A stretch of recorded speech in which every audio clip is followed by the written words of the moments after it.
You're listening to the Cash Flow Academy podcast with Andy Tanner, your source for investing made easy. Here's Andy Tanner.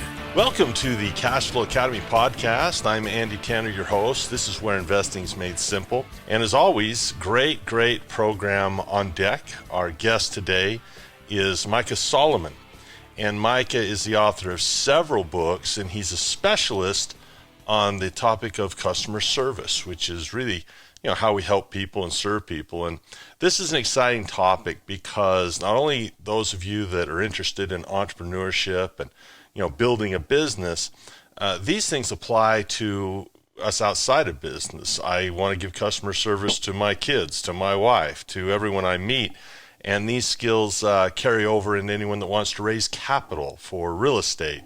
And so it's a very broad topic that touches everyone in interpersonal relations. So we're very grateful to have the author of Ignore Your Customers and They'll Go Away, the simple playbook for delivering the ultimate customer service experience. Micah Solomon, thank you for being on the program. Thank you so much, Andy. This is going to be a great discussion. Let's start off, maybe before we get into some of the formal questions, give us just a little bit of your background. What led you to where you are today and why your interest in this field? Well, I've been doing this for over a decade, but prior to that, I had a manufacturing company, and we always distinguished ourselves through customer service. We never allowed our products to become commoditized because of the exceptional service we gave. So I wrote a book about that. My first book, it became a bestseller. Now, a bestseller in business books is not like a J.K. Rowling level bestseller, but let's say I exceeded my publisher's expectations. And I've continued to write. I write several articles a month for Forbes. Mm-hmm. You can get my stuff for free on Forbes.com, or this will be the fifth book out. But candidly, this is my favorite book. It's called, as you mentioned, Ignore Your Customers and They'll Go Away. And I show you how to not ignore your customers, not give them that feeling of being ignored, and how to build a sustainable bottom line advantage by doing that. So let's begin here. You mentioned that your background comes from being involved in an organization that was big on customer service. And I guess I imagine when we use that term, customer service, many things could come to mind for many different people. So let's start with what's in your mind as far as a definition. When you hear the term customer service, what comes to mind? Define that for us. Well, what I do is consult for companies, hopefully like some of your listeners, that are looking to transform their relationship with the people who buy their products and services. There is also what's called internal customer service, and that's very important as well, and that's transforming your reputation with the other departments, with vendors, and so forth at your company, and both are very important. There's no fancy definition I have of customer service. It's serving your customers, and then the only tricky part is defining who your customers are. But I think you made a good point at the beginning, Andy, that the less time you spend on that definition, the better. If you can serve everyone in a lovely way, then your life's going to be better. Wow. However, I'm going to say that great customer service isn't just about smiling, having the right tone of voice. I am smiling right now. But it's also about systems and standards that allow you to repeatedly deliver great customer service. So that's a lot of what I work on with companies that hire me to transform or at least refresh their level of customer service. You mentioned the word relationship, which I thought was not only interesting but appropriate, and it triggered in my mind the places I'm most loyal to. There's a Chinese restaurant. I think it's the best one in the world, and I've been to the East. I spent a lot of time in Asia, so to say it's in my hometown. And maybe I'm biased. It's a family-run business. I've been going there about once a week for about 30 years now, and you mentioned the relationship. I mean, those guys are really part of my family. The owner last year, I'd known him for years, and he passed away, and they actually invited us and notified us, and we were able to go to the memorial service. I mean, that's a relationship with a customer that we wouldn't dream eating anywhere else, when it comes to Chinese. So the relationship, if I could develop a tight relationship with all of my students, all my customers, I'd be all ears because I care about them, and I care about people genuinely. And so this is a great idea to have systems and formal systems and procedures where I can learn how to build that, learn how to do that. So there's a saying that says the customer's always right. I don't know that they're always right, but I know this: it's their choice to vote for you with your dollars, right? It's their choice. And so while they may not always be right in everything, no one's right 100% of the time, they're certainly in charge. They're certainly, they're the ones that decide whether to buy what you have or not. Talk a little bit about, if you have a relationship, you have someone who's in charge, they're definitely in charge. Talk about that for a little bit. Well, what I mean by the customer is in charge is exactly what you said, that they have the choice to spend the money with you or not. And there's a lot of, in most fields, there may be some exceptions. There might be one surgeon somewhere who's the ultimate in such and such. But by and large, there are choices that customers can make whether to spend money with you or not. As far as the customer is always right, what I say is the customer is not always right, but it's generally a good idea to make them feel like they're right. You don't usually get very far by contradicting a customer. See, I told you this was just like a marriage. I'm telling you, it's it's just like mom and dad, right? Fathers and sons. So generally you don't want to contradict them. Generally you don't want to make them feel stupid. The snooty waiter who comes by, and I've seen this happen, the young person, let's say it's a guy, and he's with his date, and he tries to show off by ordering, well, maybe this is the first time he's ever been in a restaurant as an adult, but by ordering I don't know, Pinot Grigio, and he says it wrong, and the waiter's like, oh, the Pinot Grigio is an excellent choice. So, being like that and contradicting or correcting your customers is generally what you want to avoid. There are exceptions. The exceptions are safety, security, and privacy. So you don't want to be so quote unquote nice to your customers that you're over serving them at a bar. You don't want to let them and these are real life examples, you don't want to let them put their chair in a conference right up against the emergency exit. You don't want to let someone tape over the security lock on the swimming pool, because that's a life and death hazard to kids. So those are the exceptions to not wanting to correct a customer. Well, it makes sense when you talk about relationships when we talk about relationships, that's an emotional thing. It's about how we make people feel. Relationships are very much about the emotions we experience, maybe less about the logic and the cognizance when we're dealing with customers, on emotionally. If we, when people say you're wrong, that's not getting off emotionally on the right foot. So if I wanted to build that, like I mentioned my favorite restaurant, it's a very emotional relationship because I love those guys. If they needed help outside of their business, I feel like they could call on me and say, hey, Andy, we need some help as friends. So it's very emotional. How do I build that with customers? If I have a business, how do I build an emotional relationship with customers? You need to have what I call breathing space built into your business. So and let's not talk about like just a one person business, but let's say you have 30 people in your contact center and you're tempted to, trim that down to 20 because you've heard that every call should only be about 6 minutes long.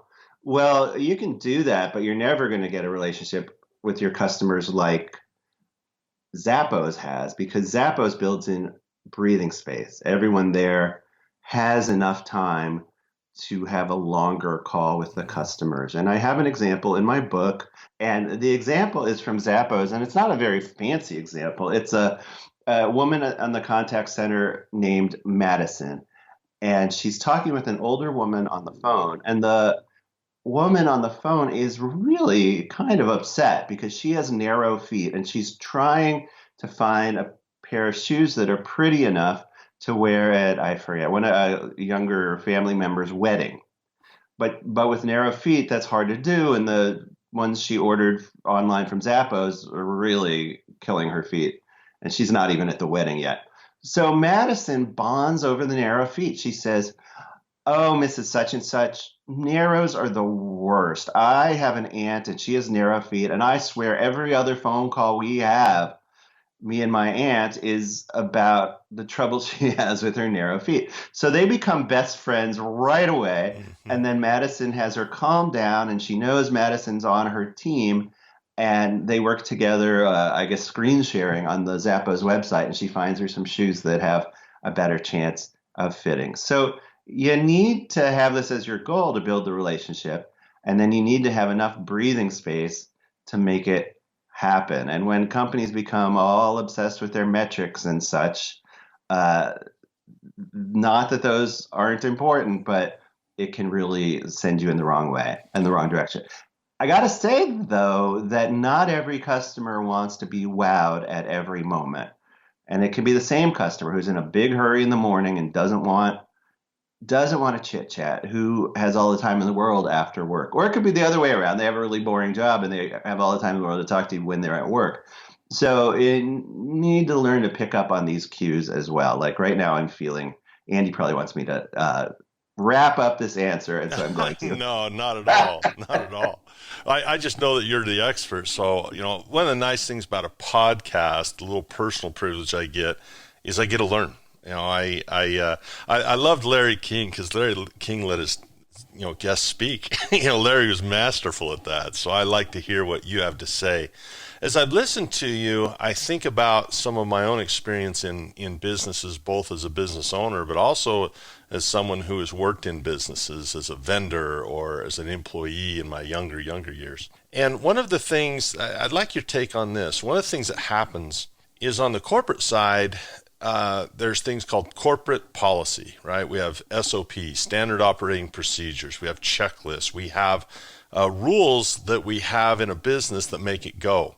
And on the other hand, you have so many individual situations that might come up between a customer and one of your employees.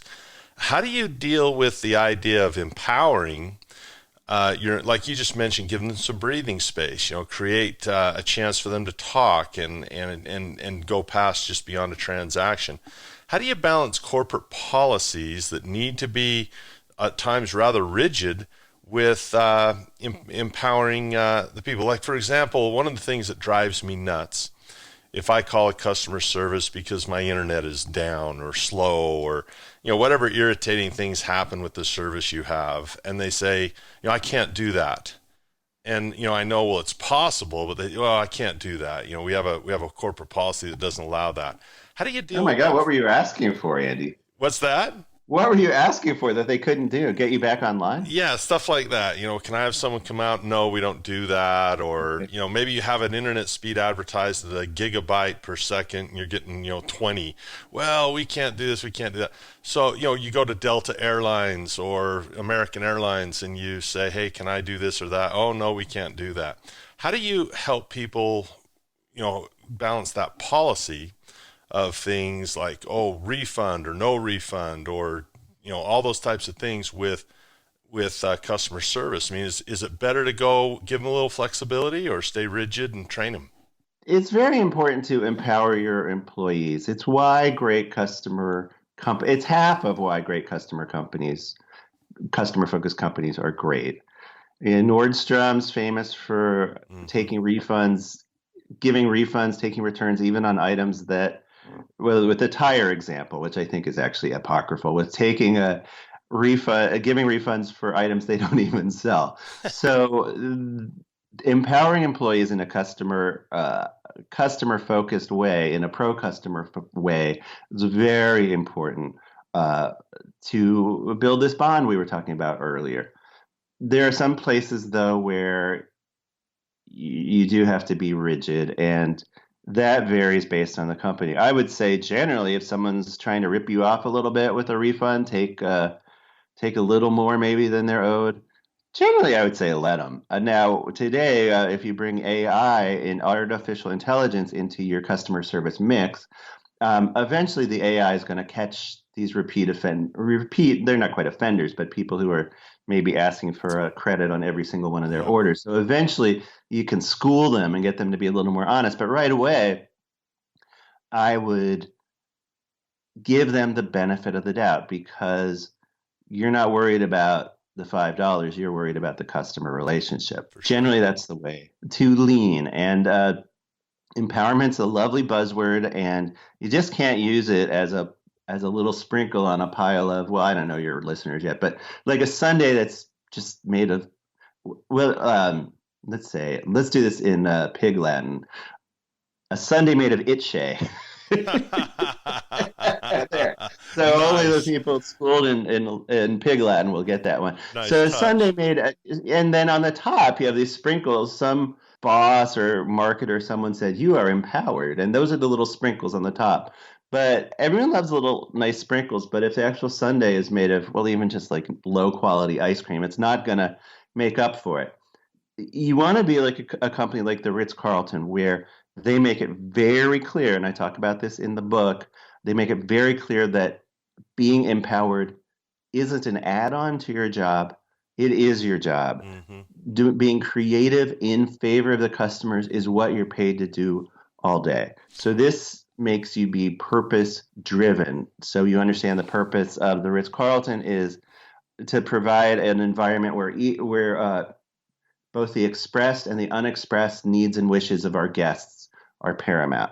So you can't always do that by following some policy that was written long ago and maybe doesn't apply to this one customer. Instead, you're empowered to do what feels right for this customer. You mentioned, I loved this part of our conversation. You just used the word creativity. It's fantastic because you create a policy and that can stifle creativity. I often feel as a business owner, we're very much entrepreneurs are about systems. Entrepreneurs are about creating systems that are McDonaldized, that are duplicatable, and there's an idea of sameness and homogeneous tasks that are the same and the same and the same.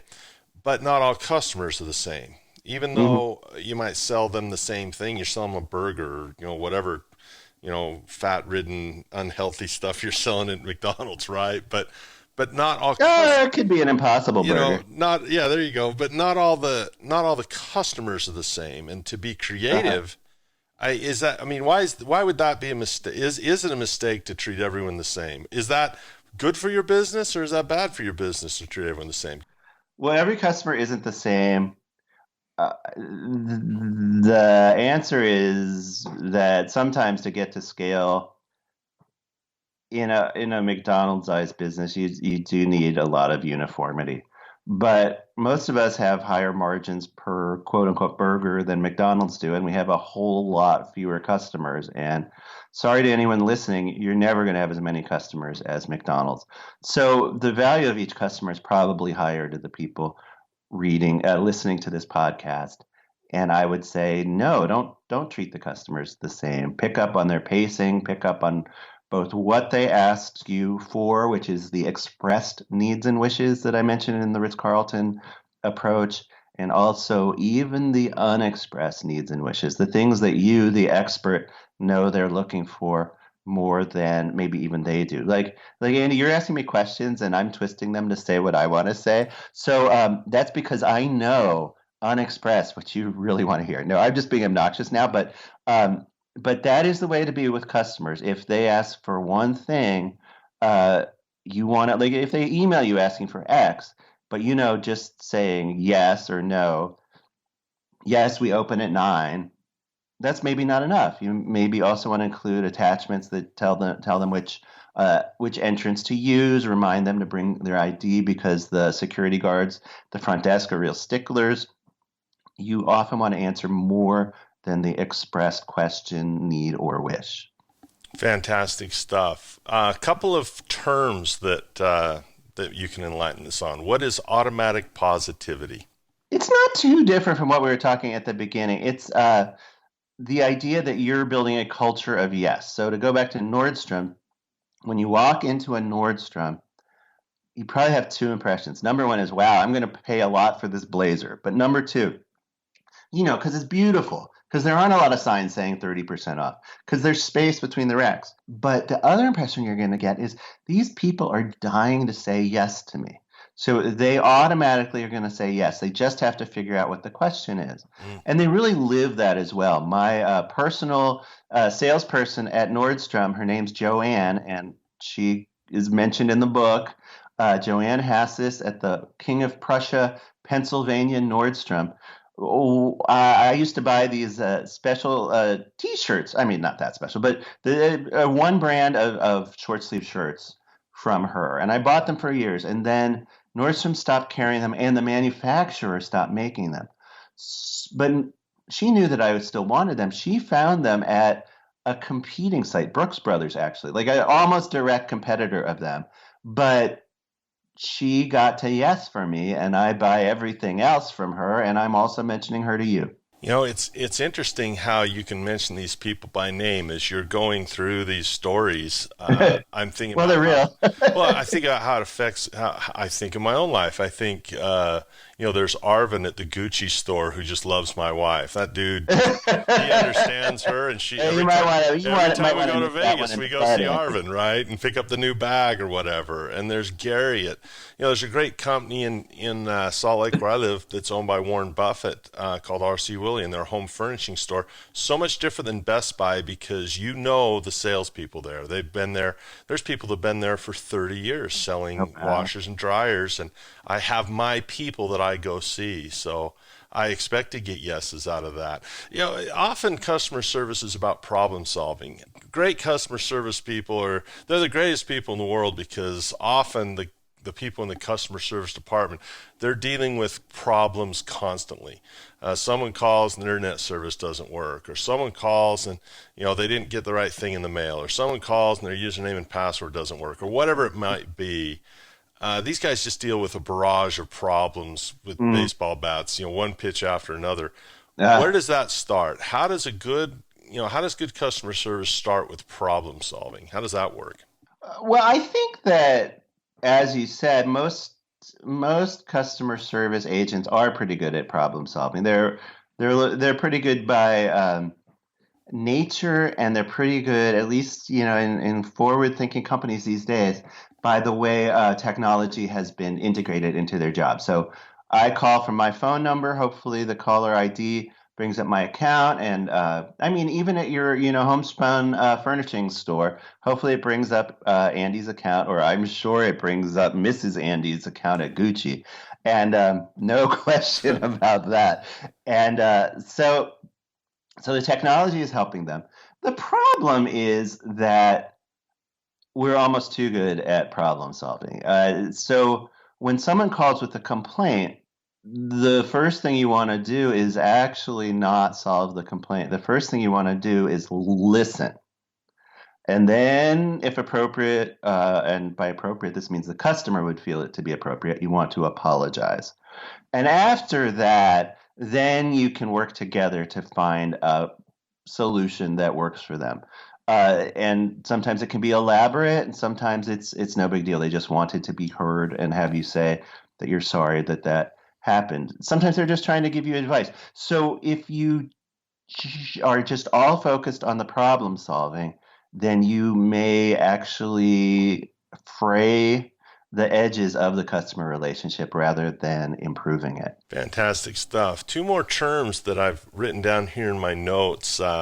This I'm excited to hear about this because it kind of lends what it might be because of the name, but I love the idea here of anticipatory. Am I saying that right? Anticipatory. You're close. You're missing an N there. Yeah, and think of an ant. There you go. Think of an ant, and then think of an issa, whatever that is. And then you have that. Oh, then you get to the patori. I love this idea because if it's what I think it sounds like, it's what everyone wishes they would have, right? Tell me about, and I'll try to get this right with it this time. Oh, I'll say it for you, Andy. Anticipatory customer service. Yes. So the baseline level of customer service is you provide a quote unquote perfect product or service, which means it's as good as you can get it to be uh, in normally expected situations. So it doesn't have to be perfect when there's a hurricane and so forth. It's great if it is, but in normal to be expected situations, it's gonna work. Then you need to have nice people deliver it. And then number three, you need to deliver it on time. And number four, you need to have a problem resolution process, which is what we were just talking about. That if someone calls, you listen, you apologize, and only then do you start solving the problem. If you got all those, though, I feel you're still only providing satisfactory customer service. Now, you can provide satisfactory customer service 1,000 times like Amazon, and that's pretty much going to lead to a loyal customer. But most of us don't interact with our customers 1,000 times. Unfortunately, we don't have customers who buy 1,000 or 1,000,000 items from us, like probably my Amazon bills show for the last year. Most of us have fewer customers and fewer interactions with them. So we need this fifth element, which I call anticipatory customer service.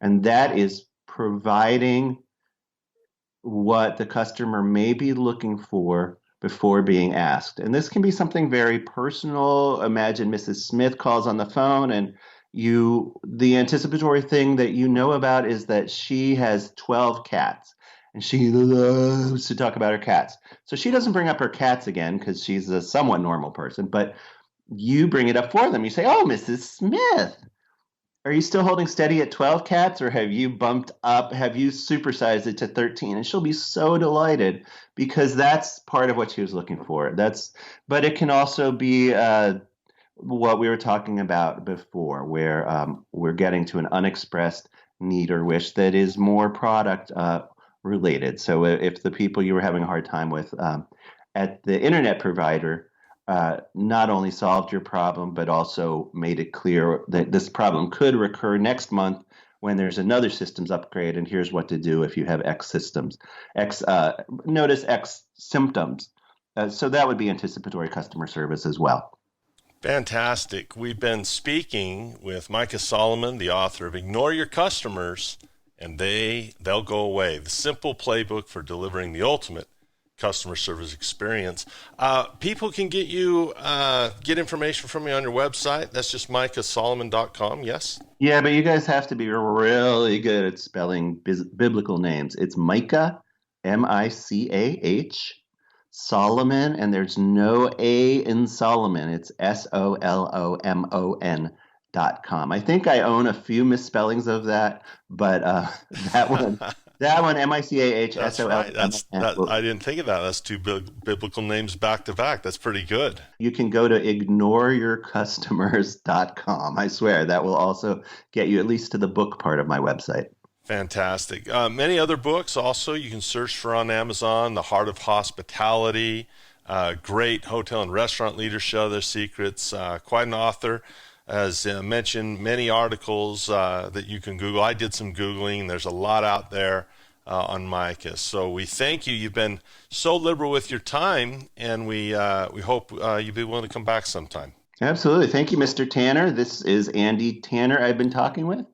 And what's the name of that show again? There we go. You've been listening to the Cash Flow Academy podcast, where hopefully investing is made simple. So fantastic. We'll see you guys next time. You've been listening to the Cash Flow Academy podcast with Andy Tanner. For more information on investing made easy, go to thecashflowacademy.com.